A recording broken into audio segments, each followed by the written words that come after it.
Иднината на околу 16.000 матуранти е неизвестна. Вработените во државниот испитен центар трета недела со реч трајкуваат и бараат зголемување на платите.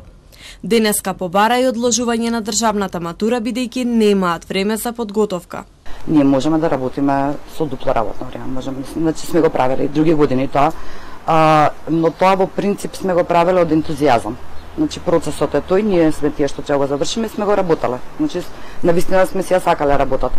Во овој момент луѓето немаат ентузијазам и ниту па се чувствуваат дека се одговорни, ако државата смета дека не сме битни, зашто па ние да се жртвуваме и да работиме по 20 сати. Од синдикатот обвинуваат дека наместо за нив парите отишле за зголемување на платите на функционерите.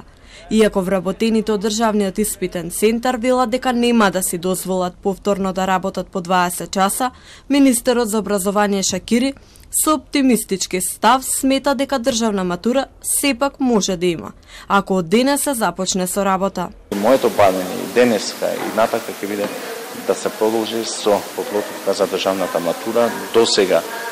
До сега според податоците што ги имам, ако максимумот го дадеме во наредниот период, почнувајќи од денеска, ние ќе стигнеме навремено да го постигнеме државната матура. Неуспешни беа досегашните преговори за платите, а ниту денеска нема одговор од Министерството за финансии.